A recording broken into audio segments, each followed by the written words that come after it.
FutureDad 56, What It's Like to Be Ignored. Quote, most men live their lives in quiet desperation. Anon. We are in an age where attention is currency. It's no longer sufficient to be just rich, beautiful and respected. You must have a significant online presence.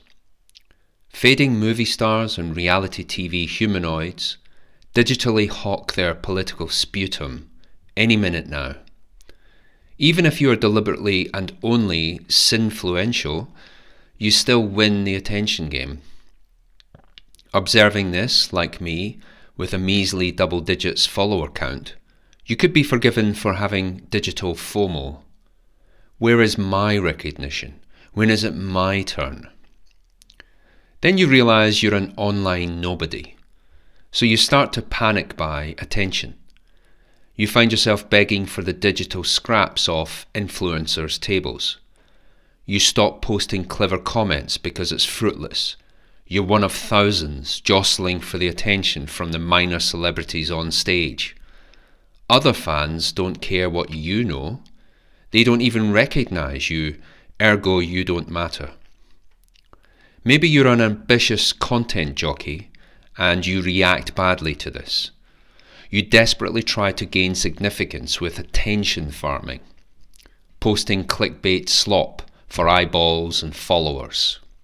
Even if you know that the prominence gained by this marketing stagecraft is the opposite of significance. Noticeable. Eventually you reach a painful learning moment. It can be summarized in one statement. No one gives a damn what you say online. Even if it's well researched with an ethical and rational foundation, even if you think it's insightful or cuts to the heart of the matter, and even if, most telling of all, is on a topic where you are accustomed to being listened to and respected, because the battle for clicks is not a tournament of the correct or the wise, it's a tournament of the notable. Read me is actually look at me. The above was more or less the situation presented to me when I first boarded the X and Substack trains. I imagined in a state of early retirement, it would make a pleasant journey, with interesting sites to prompt reflection, introspection, and meaningful dialogue. That whole notion was a ridiculous bubble of optimism which was soon popped. In reality, joining online platforms to publish essays was an isolating journey, with the silent ignoring of my comments being the dominant feature of it. All I saw through the window of the train was my own reflection. Anonymity. It wasn't surprising. I had no pre-existing online presence or instinct for it. I wasn't there to make friends or to create a social network. I did, after all, write FutureDad 10, even your best friends are temporary, and FutureDad 12, delete your social media. But it was a period of adjustment when I realized that my choice of anonymity had a deadening effect on my chance of being heard. I was and still am a digital also-ran, ignored to the point of non-existent. Not totally dead, just the ever-present, dreary undead. My comments and posts, the stifled moans of a ghost in the middle of a noisy rush hour train station. It struck me most of all when I published the essay FutureDad 33, How and Why the UK Will Collapse. It got, at the time of inspection, 256 views, 2 to the power 8 maths fans, but only one subscription. I was apparently in a tiny minority who liked it. I still do because I'm stubborn like that. Much more importantly, it doesn't matter, and I no longer care. All it means to me practically is, I will continue to write exactly what I want, how I want. Money and fame remain the lowest priority. Mobocracy. Just as well, I'm barely at the level of Z-list fame. And that's a good thing. By contrast, I see writers with a low follower count, like mine, making creative and brilliant comments I wish I'd made, but which get 2 likes, one of them mine. Then I see cretinous clickbait articles or posts getting 10,000 likes. There's no point challenging it for serious discussion because the moment floats away like helium. Soullessness by design. A whole artifice dressed as pure meritocracy with the beating heart of a mobocracy. No one deserves fame. I do not. I wouldn't wish it on my worst enemy. I do things in real life that are always in the direction of peace and tranquility and in the opposite direction of busy traffic or deadening footfall. Besides, something I cannot control is not mine to seek. More interesting to me is the feeling of being utterly ignored. It is a sobering, fascinating experience for those who have ground away at what they do for decades to become specialists in the domain only to be more or less totally disregarded. Castle. In fact, being unnoticed has significant upside. It is at once an opportunity to reinvent myself and feel the pride in building a new presence, my own tiny little castle.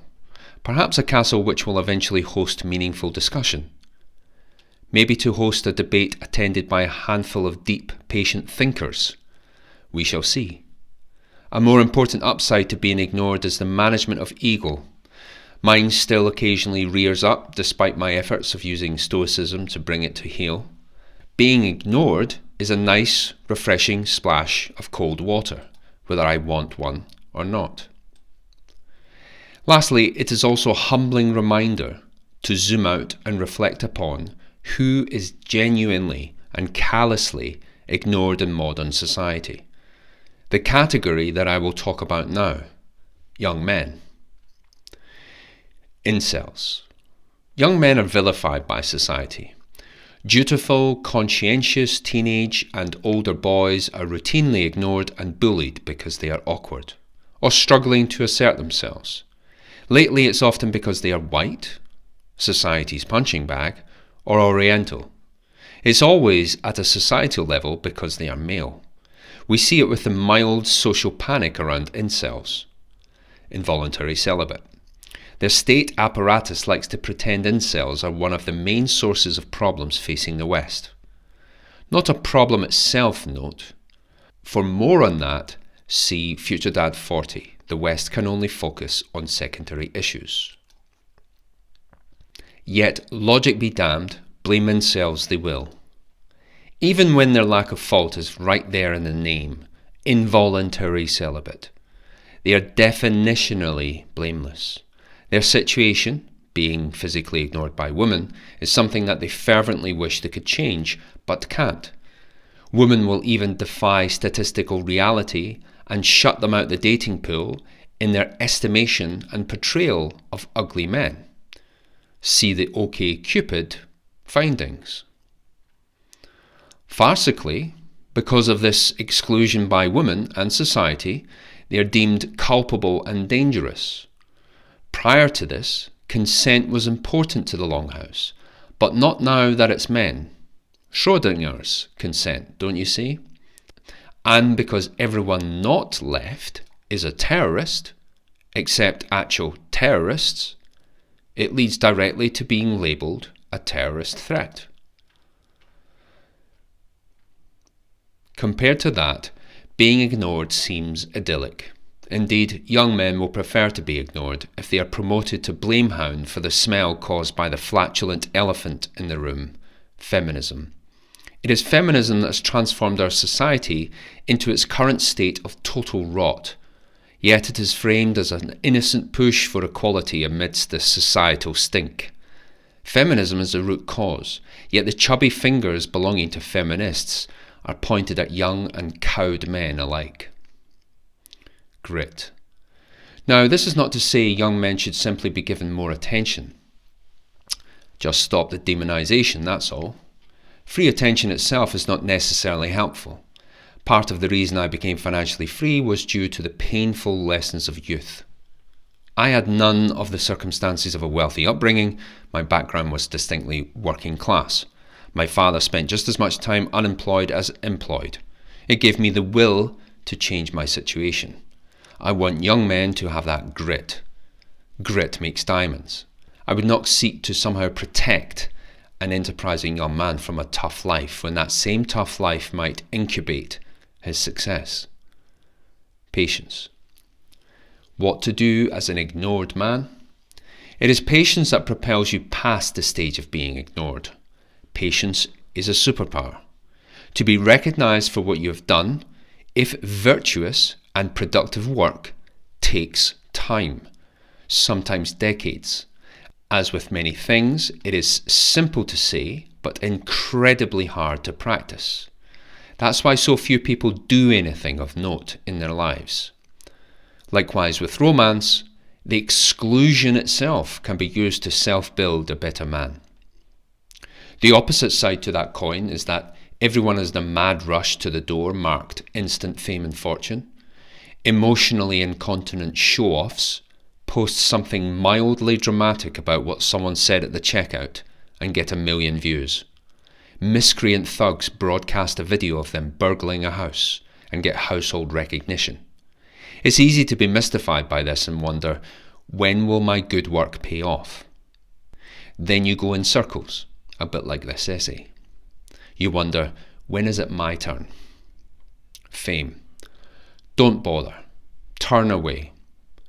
Whilst intoxicating to have any fame, however minor, it does not make you happy.